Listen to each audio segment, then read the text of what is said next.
নমস্কার বন্ধুরা, মেউলি রান্নাঘরে সবাইকে স্বাগত। আজকে আমি আপনাদেরকে বানিয়ে দেখাবো বিটুলি চচ্চড়ি। তার জন্য বিটুলি নিয়েছি, শিম, বেগুন, অল্প একটু মূলো নিয়েছি, একটা আলু নিয়েছি একটা বড় সাইজের, আর চিংড়ি মাছ নিয়েছি 100 গ্রাম। প্রথমে আমি কড়াটা গরম করে তেল বসিয়ে দিয়েছি, দিয়ে এবার আমি চিংড়ি মাছটা একটু নুন হলুদ মাখিয়ে নেবো অল্প করে। তেল যতক্ষণ গরম হচ্ছে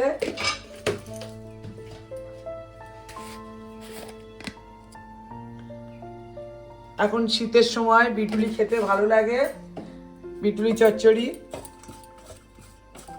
এইভাবে আপনারা বাড়িতে বিটুলি খাবেন, কেন বিটুলি এখন সবারই পছন্দের। শীতের সময়, গরমের সময় পাওয়া যায় না। প্রথমে আমি কড়াতে একটু পাঁচফোড়ন দিয়ে দিলাম, তেল গরম হয়ে যাওয়ার পরে আমি এটা একেবারে বসিয়ে দেবো। চিংড়িটা দিয়ে দেবো, চিংড়িটা দিয়ে হালকা ভেজে আমি এর মধ্যেই সবজিটা দিয়ে দেবো।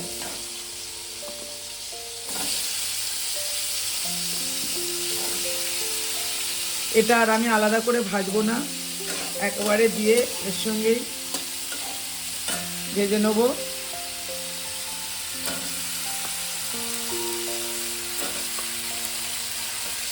আপনারা চাইলে আলাদা করে ভেজে নিতে পারেন, কিন্তু এইভাবে করলেও খেতে খুবই টেস্টি হবে।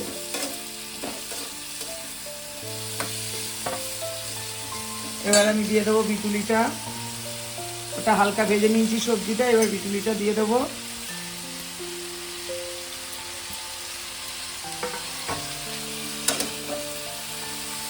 এইভাবে করলে খুবই চটজলদি হয়ে যাবে বিটুলি চচ্চড়িটা। আমি এবার এতে দিয়ে দেবো লবণ,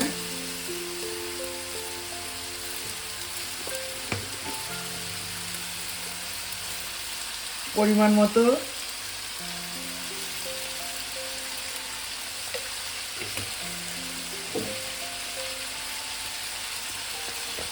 দিয়ে দেবো হলুদ, 1 চামচের একটু, 1 টিস্পুনের একটু বেশি দিলাম।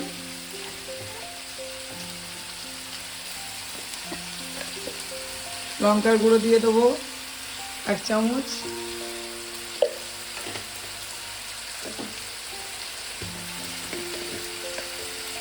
জিরের গুঁড়ো 1 চামচ দেবো,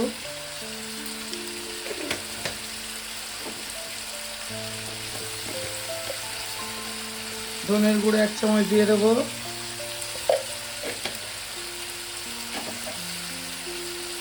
আর দিয়ে দেবো অল্প একটু চিনি।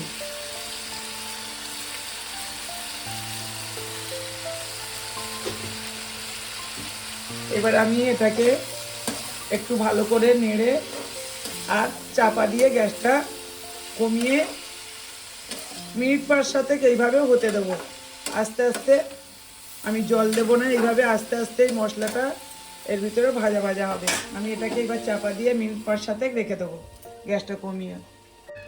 আমি মিনিট 5-7 বলেছিলাম, 10 মিনিট আমি এটা রেখে দিয়েছি। রেখে দিয়ে ঢাকাটা খুলে আপনাদেরকে দেখাচ্ছি। দেখুন বিটুলি চচ্চড়িটা কত সুন্দর সেদ্ধ হয়ে গেছে, আমাকে জল দিতে হয়নি। এইভাবে চাপা দিয়ে কমিয়ে আমি একটু বেশি সময় চাপা দিয়ে রেখেছিলাম, তাই জন্যে পুরো চচ্চড়িটা আমার এইভাবে হয়ে গেছে। আপনারা এইভাবে একবার বাড়িতে বিটুলি চচ্চড়ি করে খেয়ে দেখবেন। শীতে মুখরোচক বিটুলি চচ্চড়ি সবাই খেতে পছন্দ করে। আর যদি আপনাদের ভালো লাগে একটা লাইক, কমেন্ট, শেয়ার করে দেবেন। নতুন বন্ধুরা চ্যানেলে সাবস্ক্রাইব করে পাশে থাকবেন। এবার আমি চচ্চড়িটা হয়ে গেছে, আমি এটাকে নামিয়ে নেব।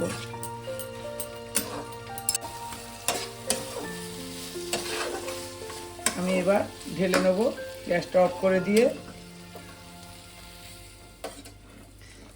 এই বিটুলি চচ্চড়িটা আপনারা যারা শুকনো মাছ খান, শুকো চিংড়ি, তারা শুকো চিংড়ি দিয়ে করে খাবেন, দেখবেন আরও খেতে টেস্টি হবে।